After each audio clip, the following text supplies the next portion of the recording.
안녕하세요. 암을 이겨낸 씩씩한 60대 여자입니다. 사람이 오래 살다 보면 며느리 환갑날에 국수 양푼에 빠져 죽는다 라는 속담이 있죠. 저는 그리 오래 살지도 않았는데 다시 생각만 하면 아주 치가 떨리는 일을 겪었답니다. 그것도 아직 새파랗게 어린 며느리 때문에요. 아직 해본 것보다 못 해본 게 많은 어린 나이에 결혼을 결심한 이유는 모두 시아버지가 하던 가구 공장을 이어받은 우직하고 성실한 남편을 믿었기 때문이었죠. 사업병 걸려서 평생 어머니 고생시킨 아버지 때문에 바람 잘 날 없었던 집에서 자란 저에게 평생 고생시키지 않겠다는 약속을 했죠. 그 이빠른 소리는 진심이었는지 사이에 아들, 딸 낳고 심심한 나날을 보냈습니다. 크게 해준 것도 없는데 착하고 바르게 커준 자식들은 모두 대학도 잘 가고 제 몫을 해낼 수 있는 일자리를 찾아갔네요. 큰아들은 대학 졸업하고 바로 개인 사업에 뛰어들어서 크게 성공했고, 딸은 대학 졸업하고 하고 싶은 공부 더 하면서 대학 시간제 강사로 일하고 있습니다. 자식들 모두 당장 결혼보다는 본인들 일이 우선인 애들이라서 남편도 저도 크게 보채지 않았네요. 저도 50대일 때 손주들한테 할머니 소리 듣기 싫기도 했고요. 그러던 어느 날 점심 얻어먹겠다고 본가에 들른 아들이 만나는 여자가 있다고 하는 게 아니겠어요? 여자? 얼마나 만났는데? 다음 달이면 1년이에요. 어머나, 1년을 만나놓고 재현이 너는 엄마랑 아버지한테 말 한마디 안 하고 있었니? 그냥 빨리 말해서 뭐해요. 근데 이제 결혼 이야기가 나오기 시작해서 말씀드려야 할 것 같아서요. 그래, 재현이도 생각이 있었으니까 이제 말하는 거겠지. 그래, 뭐 하는 처녀냐? 몇 살이고? 저보다 2살 어리고 대기업 연구원이에요. 어디서 그렇게 능력 있는 여자를 만났대? 대학 동창이 소개시켜줬어요. 착해요, 싹싹하고. 엄마도 만나면 좋아하실 거예요. 내 마음에 드는 게 문제인가? 네가 좋다면 그만이지. 어차피 둘이 하는 결혼이고 요새 시월드다 뭐다 말이 많잖아요. 저도 딱히 시어머니 노릇을 하거나 며느리에게 대접받고 싶은 마음이 추호도 없었거든요. 그저 상견례나 결혼식 같은 절차나 명절 같은 특별한 날 형식적으로 마주할 사이라고만 생각했죠. 근데 아들 말대로 며느리는 정말 싹싹하고 어른에게 먼저 잘 다가오는 성격이었습니다. 처음 집으로 초대해 인사를 하는 날부터 알 수 있었죠. 어머님, 안녕하세요. 말씀 많이 들었습니다. 송기정이라고 합니다. 잘 부탁드려요. 그래요. 어서 와요. 아유, 뭘 이렇게 바리바리 싸왔어. 이 사람이 어머님이 에그타르트 좋아하신다고 해서요. 여기 진짜 맛집이에요. 줄 서서 겨우겨우 사왔으니까 맛있게 드세요. 그리고 이건 어머님 향수, 이건 아버님 향수예요. 뭘 이렇게 돈을 썼어요. 맛있게 밥만 먹고 가면 되는데. 그래도 어떻게 빈손으로 와요. 그리고 어머님 말 편하게 놓으세요. 이제 한 가족인데 어색하잖아요. 아, 그럼 그럴까? 그래, 일단 들어와서 앉아. 기정이가 동태찌개 좋아한다고 해서 동태찌개 끓였는데 입에 맞을지는 모르겠네. 싹싹하고 부침성 있는 성격에 참한 얼굴, 그리고 대기업 연구원이라는 탄탄한 직업까지 며느리는 정말 모든 시어머님이 꿈꾸는 이상적인 며느리감이었어요. 아들도 며느리도 둘 다 수완이 좋아서 결혼식 예단이나 집은 모두 본인들이 알아서 한다고 해서 저는 따로 신경 쓸 것 없이 진행이 됐죠. 그럼 집은 이미 다 알아본 거야? 네, 이 사람 사무실이랑 저희 회사 딱 중간 지점에 있는 신축 아파트로 알아봤어요. 매출 조금 끼워서 매매하면 될 것 같아요. 예, 우리가 너무 하는 게 없는 거 아니니? 여보, 우리가 뭐 해줄 거 없을까요? 그러게, 예, 세아가 너 갖고 싶은 거 뭐 없냐? 시집 오면서 예물이든 예단이든 상관없이 뭐라도 받아가야 하지 않겠니?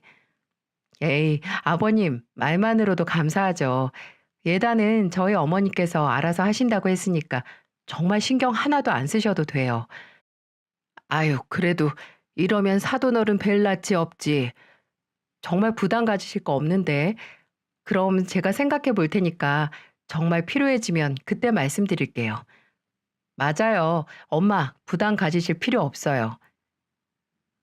사돈어른이 건설기계 사업을 해서 며느리네 가정 형편은 꽤 넉넉한 편이었죠. 그래서 그런지 뭐든 알아서 한다고 하니 저는 마음이 편치 않았고 며느리에게 나중에 필요한 게 있으면 말하겠다는 약속을 받아냈네요. 그렇게 아들의 결혼식 준비는 순풍에 돛을 단 것처럼 수월하게 진행이 됐고 그해 가을에 결혼식을 올렸습니다. 이제 하나 보냈구나 하는 시원섭섭한 기분이 들더라고요. 둘 다 야무지고 능력 있으니 알아서 잘 살겠지라고 생각했습니다. 결혼 후에 그럴 필요 없는데 며느리는 저에게도 남편에게도 참 잘했습니다. 매번 먼저 연락을 해서 안부를 묻길래 제가 의무적으로 할 필요 전혀 없다고 해도 며느리는 이렇게 말했죠. 기정아, 매번 이렇게 연락 안 해도 돼. 바쁜 애가 이럴 시간에 쉬기라도 하던지 누가 보면 내가 시킨 줄 알겠다. 아니에요, 어머님. 저도 어머님이 뭐 하시나, 식사나 하셨나 궁금하니까 그렇죠. 제가 안 챙기면 또 누가 챙겨요. 재현 씨 후자인 건 다 알지만 무뚝뚝해서 전화도 잘 안 하잖아요. 그런 거 간지럽다고. 그래, 재현이가 그런 거 못하지. 지 애비 닮아서. 맞아요. 재현 씨한테 듣기로는 아가씨도 재현 씨랑 성격이 판박이라서 간지러운 말 잘 못한다고 하던데 저라도 어머님 옆에서 이렇게 아양이라도 부려야 어머님 안 심심하시죠? 저희 애들이 착하고 부모님한테 잘하긴 하지만 며느리 말대로 살가운 말이나 다정한 말을 잘 못하긴 하거든요. 둘 다 남편 닮아서 말 한마디보다는 그저 어디서 주워왔다며 선물을 손에 쥐어주는 성격이었죠. 그래서 그런지 살살 웃으면서 듣기 좋은 말하고 살뜰하게 챙기는 며느리가 참 고마웠습니다. 며느리는 종종 젊은 시어머님이 생겨서 좋다고 함께 건강 생각해서 필라테스나 요가도 다니자고 하더라고요.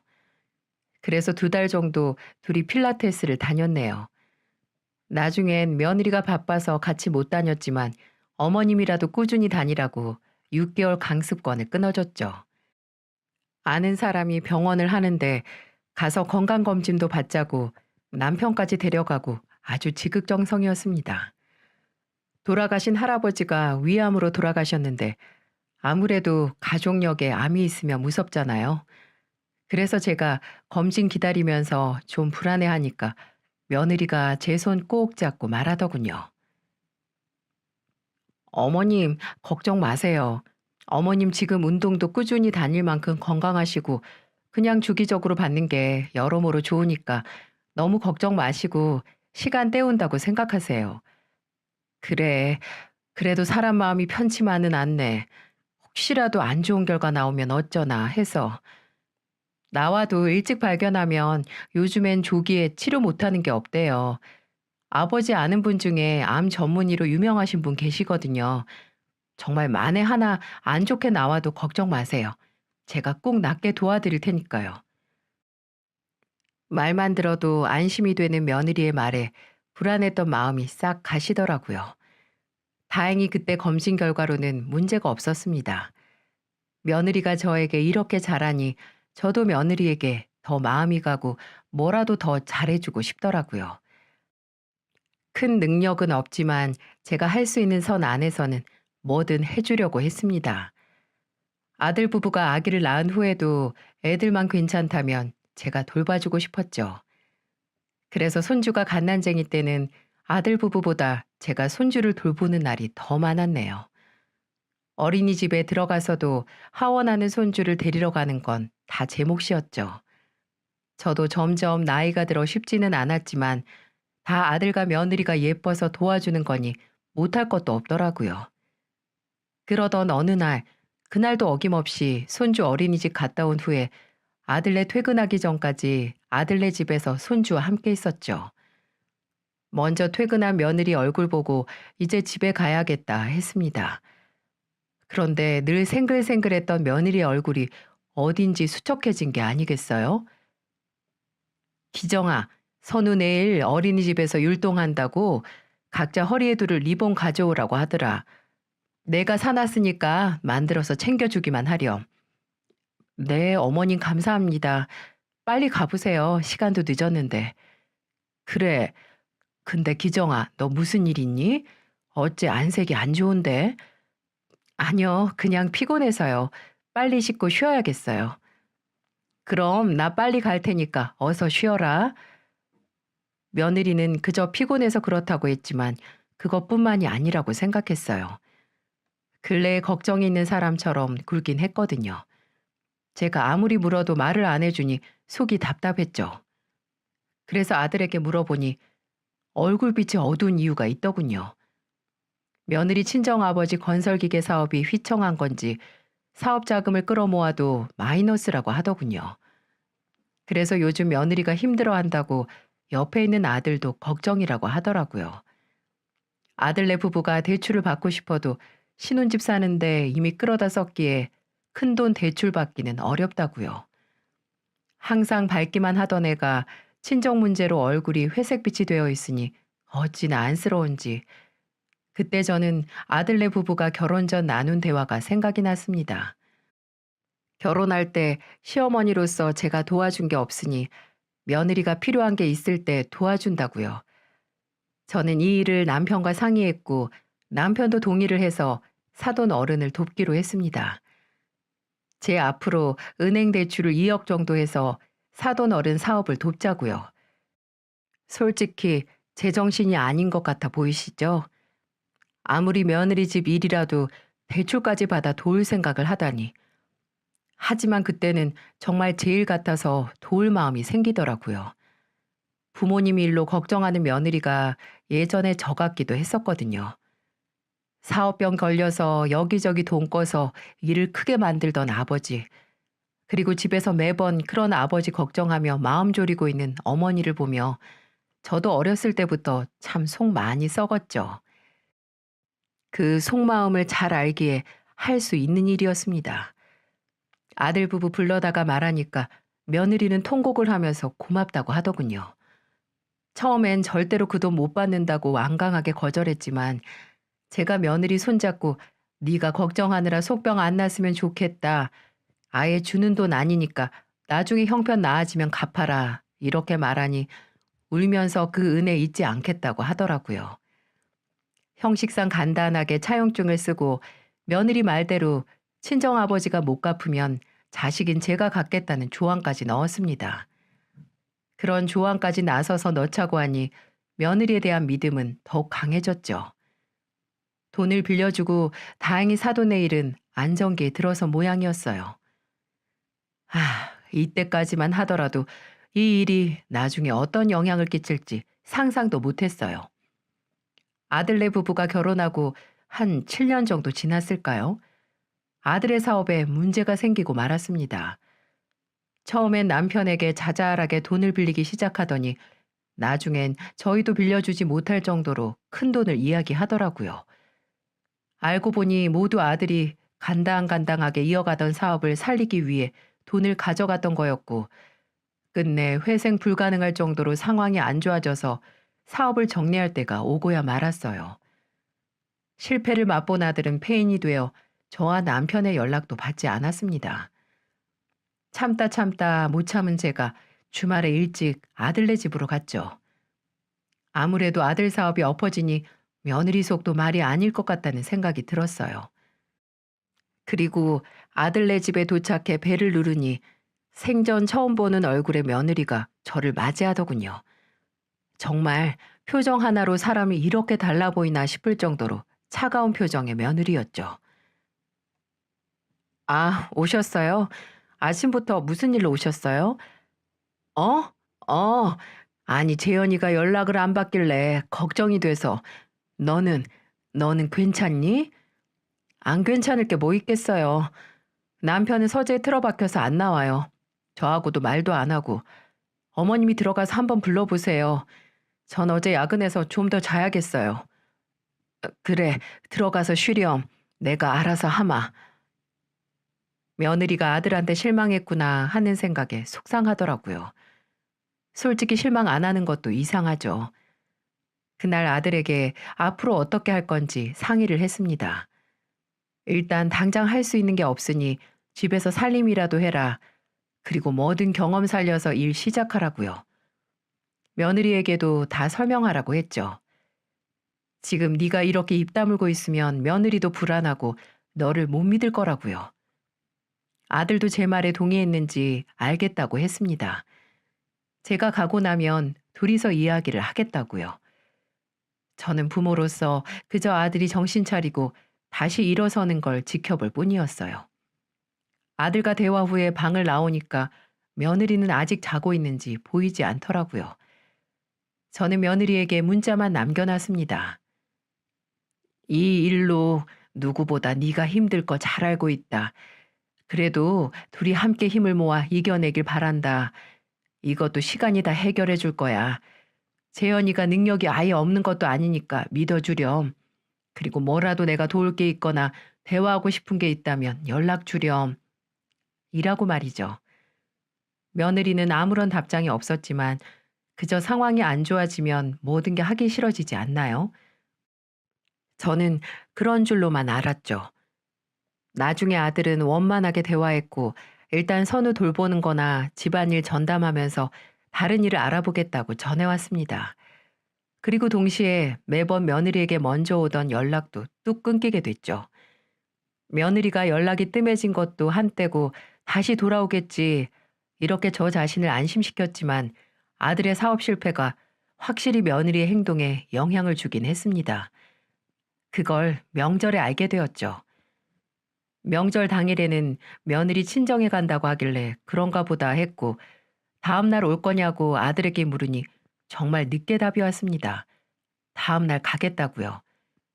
근데 집으로 온 건 아들뿐이었어요. 며느리도 손주도 없었죠. 왔니? 근데 기정이랑 선우는? 아, 둘 다 친정에서 하룻밤 더 자겠다고 해서요. 아, 그러니? 그래, 오랜만에 친정 갔으니 휴일 내내 있는 것도 좋지. 잘했네. 연락이 끊기고 얼굴도 오래 못 본 며느리 얼굴 오랜만에라도 보고 싶었지만 본인이 안 오는데 어쩌겠어요. 아내가 예쁘면 친정 말뚝 보고 절한다는데 남편이 미워지니 시댁 쪽으로 발 돌리기가 싫었나 보죠. 그래도 시간이 좀 지나면 괜찮을 줄 알았는데 며느리는 강간무소식이었습니다. 그런데 살았는지 죽었는지 알 수 없던 며느리에게 먼저 연락이 오는 게 아니겠어요? 저도 속없이 그저 오랜만에 연락에 기분이 좋아서 바로 받았죠. 기정아, 무슨 일이니? 어머니, 지금 당장 저희 집에 오세요. 택시 타고요. 네? 알아들으셨어요? 버스 타지 말고 택시 타고 오셔야 해요. 어? 예, 기정아, 기정아, 여보세요? 이게 다 무슨 일인가요? 다짜고짜 전화해서 당장 집으로 오라는 며느리. 솔직히 이게 뭔지 기분이 나빴지만 혹여나 무슨 일이 생긴 거 아닌가 하는 걱정이 들긴 했죠. 저는 일단 부랴부랴 가방만 딸랑 들고 택시를 잡아 아들네 집으로 갔어요. 기정아, 나왔다. 무슨 일이니? 아, 오셨어요? 빨리 오셨네요. 어머니, 선우 좀 봐주세요. 평소 같으면 남편이 보면 되는데 오늘 뭐 면접이 잡혔다고 나갔어요. 무슨 주말에 면접을 보는지. 너 지금 애 보라고 부른 거니? 난 또 무슨 일이 생긴 줄 알고 놀랐네. 너는 그냥 전화로 자초지종 말하면 되지. 뭐가 급하다고 사람을 그렇게 불러. 제가 급하니까 그러죠. 저도 방금 잡힌 약속이라서 그랬어요. 어머님 백수 아들이 집만 잘 보고 있으면 저도 안 이러죠. 넌 무슨 말을 그렇게 하니? 너도 참. 그리고 재현이가 놀러 나갔니? 다 돈 벌겠다고 주말까지 여기저기 면접 보고 다니는 거잖아. 그렇게 해서 뭐라도 붙어서 일 시작하면 좋죠. 근데 아니잖아요. 아, 아무튼 저 늦었어요. 어머님, 저 나가요. 선우 과자 같은 군것질 절대로 주지 마시고요. 핸드폰 못 가지고 놀게 하세요. 너 무슨 종부리니? 왜 안 하던 안주인 노릇을 하니? 제가 이런 말도 못하나요? 어쨌든 어머님이 제 애 봐주는 거 맞잖아요. 너 그렇게 내가 애 보는 게 불안하면 직접 봐라. 괜히 이거저거 하지 말라고 경고하지 말고. 이게 믿어지시나요? 저를 무슨 돈 주고 고용한 가정부나 시터 취급을 하는데 제가 제 며느리가 맞나 싶더라고요. 그래도 사람 마음이 뭔지 괜히 아들 사업이 망한 것 때문에 저도 며느리 앞에서 위축이 되는 거 있죠. 아휴, 제 자신이 다 한심해지더군요. 이후로 며느리는 종종 저렇게 저를 호출해서 손주를 보게 했어요. 예전에는 매번 아이 봐주면 제가 거절해도 제 가방에 돈 봉투 수고비라고 넣어주던 아이였는데 이제는 왔다 갔다 하는 교통비 한 푼을 주지 않더라고요. 늘 하는 말처럼 그래도 시간이 해결해 주겠지라고 생각했지만 시간이 갈수록 점점 상황은 안 좋아졌죠. 정말 스트레스가 만병의 근원인지 제가 마지막으로 받은 건강검진에서 유방암 판정을 받고 말았습니다. 아들은 괜히 본인 일이 잘못돼서 엄마가 병난 것 같다고 아이처럼 엉엉 울더군요. 남편도 평생 건강했던 제가 몸속에 병을 키우고 있었다는 말에 끊었던 술을 다시 마시기 시작했고요.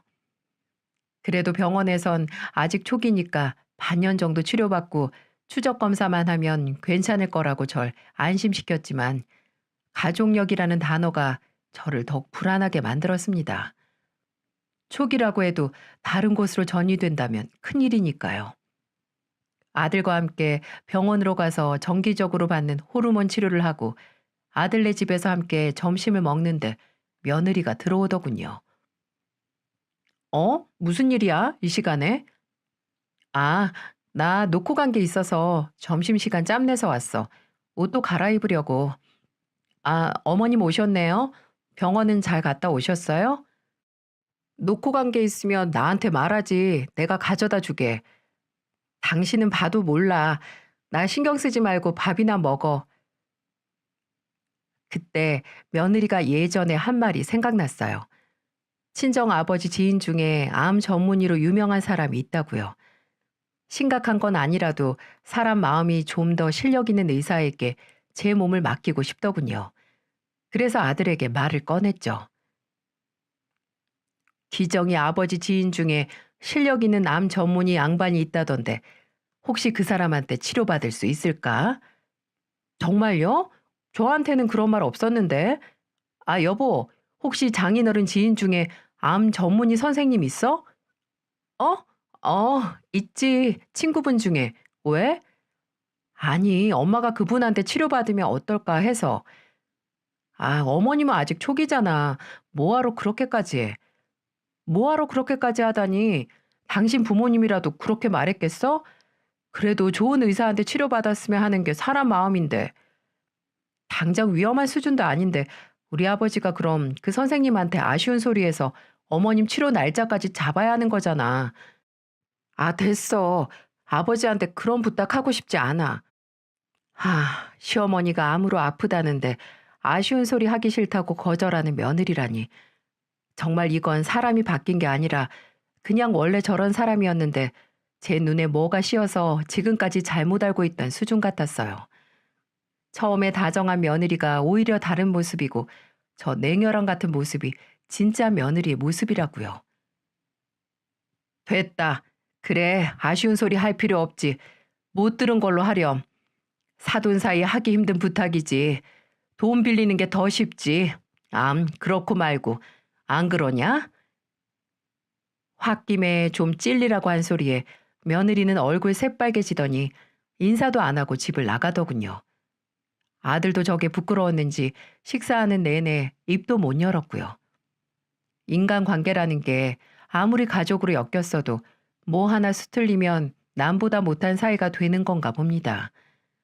분명 한시가 급한 건 아니었지만 본인이 예전에 분명 먼저 이야기를 꺼냈어서 혹시나 하는 마음에 물어본 건데 앞으로는 그저 아들만 보고 며느리는 그저 있어도 그만 없어도 그만인 관계가 되어야지 했는데 문제의 그날 저는 며느리를 아예 제 인생에서 드러내기로 마음먹었어요. 그날은 아들이 대학의 강사로 일하는 딸 소개로 일자리 면접에 간 날인데 며느리도 늦는다고 해서 제가 밤까지 손주를 보고 있었습니다. 딸이 소개해준 대학 병원에서 치료하던 저는 몸 상태가 많이 호전되었죠. 할머니, 저 배고파요. 선우, 배고파? 우리 선우 뭐 해줄까? 된장찌개. 할머니가 해준 된장찌개 먹고 싶어요. 넌 어쩜 입맛이 너네 아빠 어렸을 때랑 똑같니? 입맛이 애 늙은이 같은 게 똑 닮았네. 그래, 놀고 있어. 이 할미가 맛있게 끓여줄게. 네, 와, 된장찌개 빨리 먹고 싶어요. 손주가 요청한 대로 찌개 끓여서 둘이 먹게 상을 차리고 있었어요. 근데 현관문이 열리고 누가 들어오더라고요. 이제는 오히려 냉랭한 표정을 더 많이 보여주는 며느리였어요. 누구 왔니? 애미 일찍 왔구나. 네, 좀. 선우 밥 먹었어요? 이제 먹으려고 그런다. 너도 식사 전이면 와서 먹어. 근데 이게 무슨 냄새예요? 아우, 쾌쾌.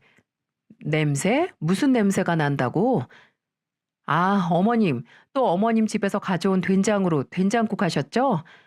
이거 냄새 난다고 그 사람한테 버리라고 했는데 왜 또 가져오셨어요? 뭐? 아니, 된장이 된장 냄새 나는 건 당연하지. 그리고 너도 이거 좋아했었잖니. 내가 한 된장찌개 먹으러 종종 왔었으면서 선우가 먹고 싶다고 하기에 끓였지. 그건 어머님 댁에서였고요. 저희 집에서 끓이면 가구에 냄새 다 밴다고요. 이거 잠깐 끓였다고 냄새 안 밴다. 창문도 열고 환기도 시켰으니까 걱정 마.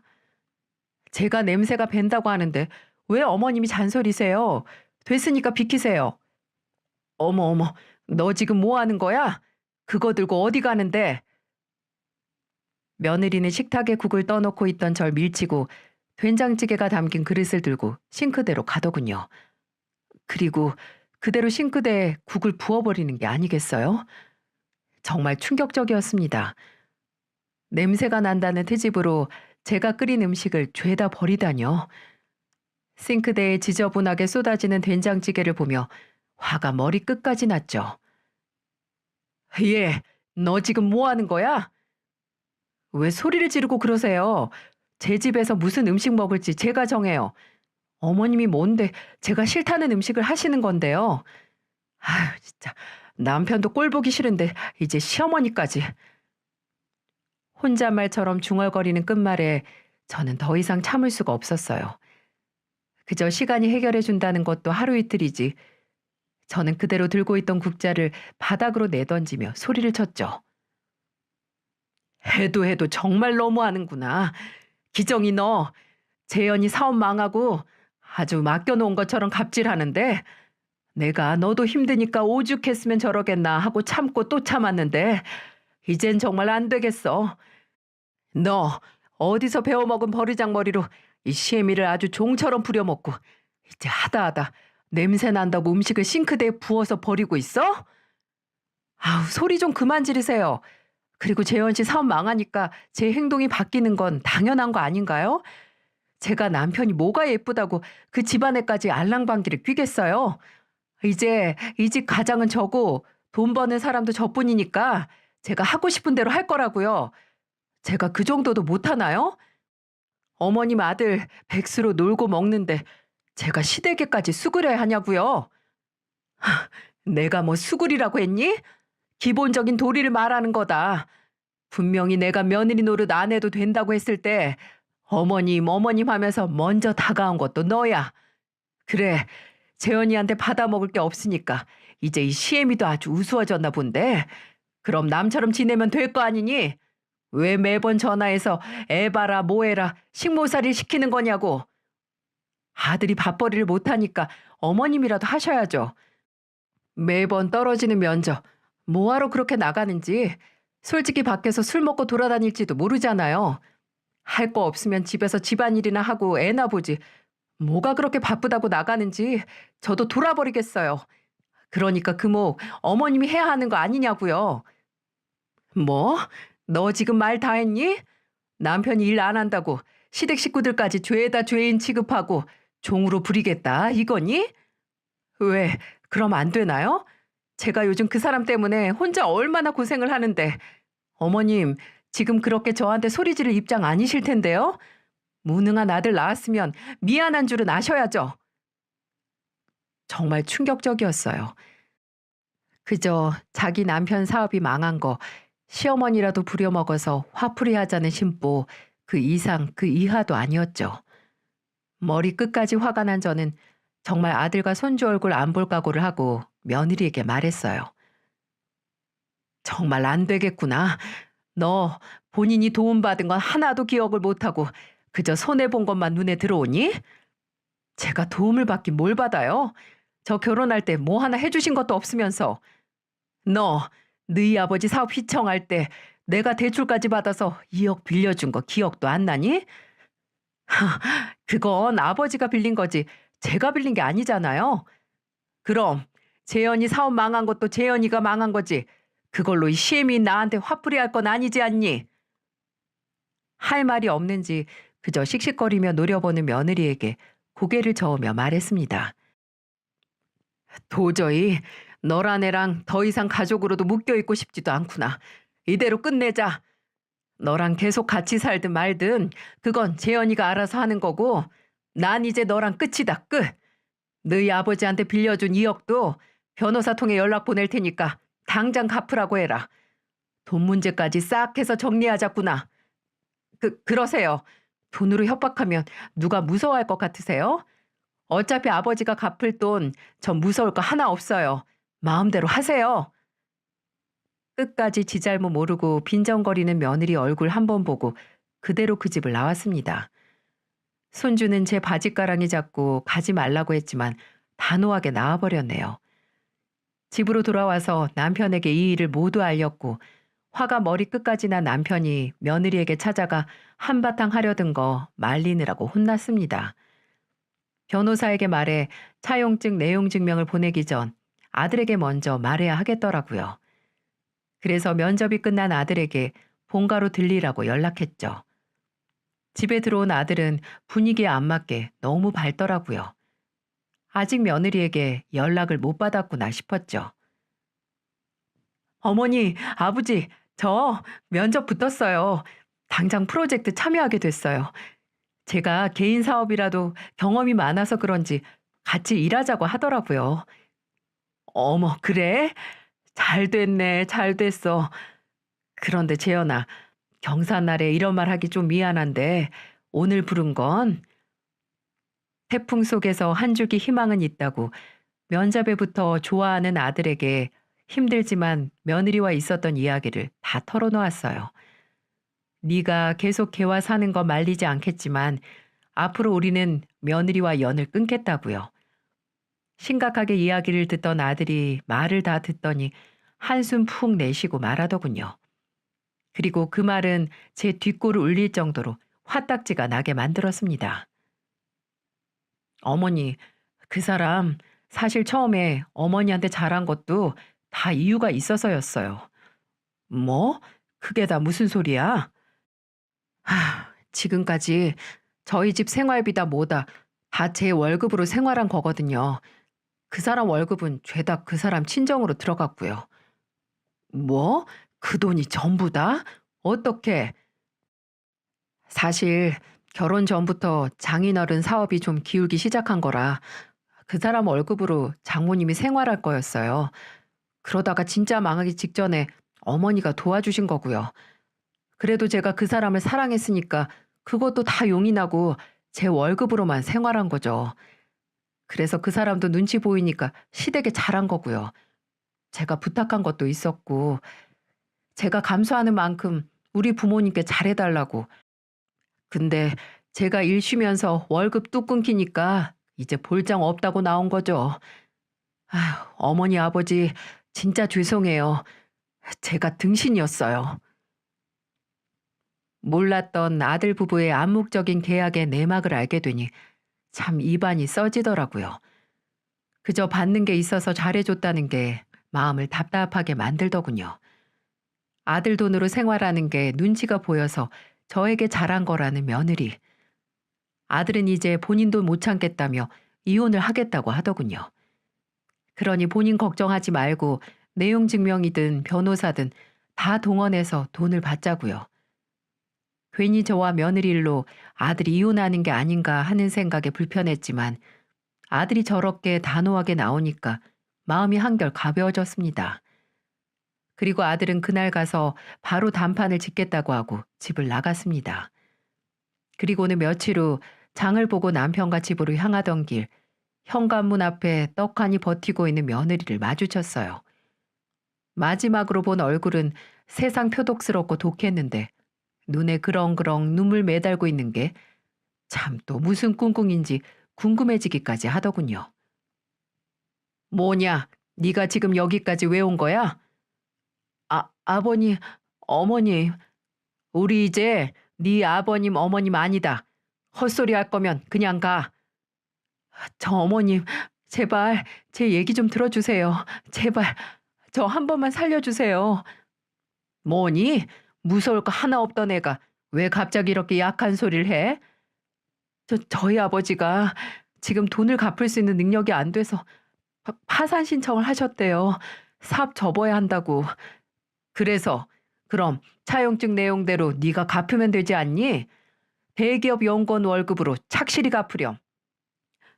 어머니, 제발 저 한 번만 봐주세요. 네? 재현 씨가 통 제 말을 안 들어줘요. 제발 재현 씨 마음 좀 돌려주세요.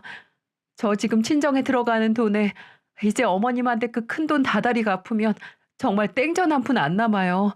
어머님, 제발 저 한 번만 살려주세요. 이제 와서 친정아버지 사업이 망해 그 돈 본인이 갚아야 한다고 한 번만 봐달라뇨. 참 어이가 없더군요. 그때는 믿을 구석이 있어 세게 나온 거겠죠.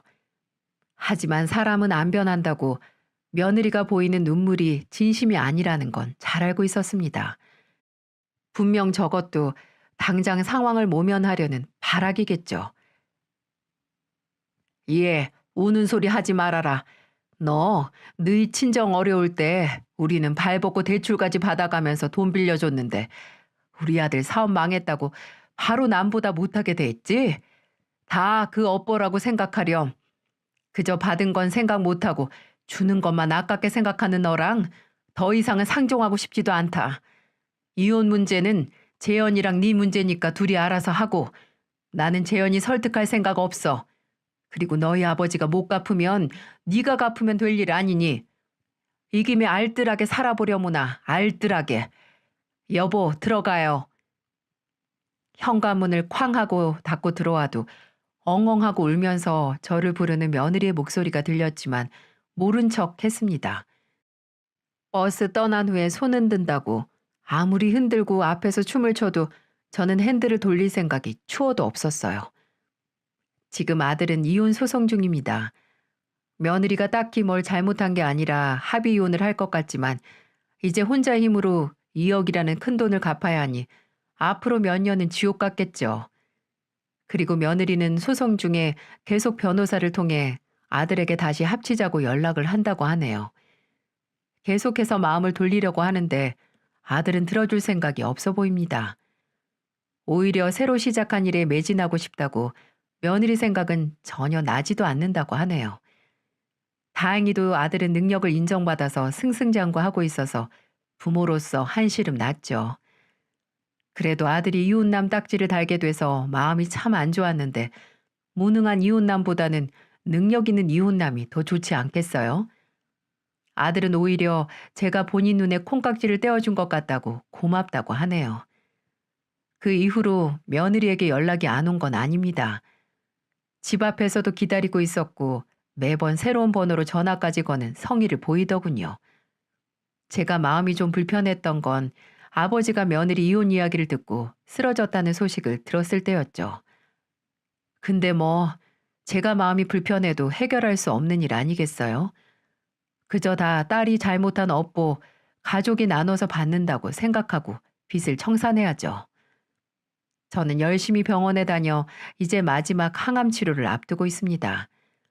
아들의 이혼으로 마음고생을 좀 받긴 했지만 다행히 제 몸에는 영향을 끼치지 않았죠. 이혼하고 재산 분할하느라 신혼집 정리한 아들은 본가로 들어와 생활하고 있는 중이랍니다. 그래서 아들과 원 없이 함께 생활하고 있네요. 아들은 앞으로도 결혼 생각은 없다고 하는데 또 모르죠.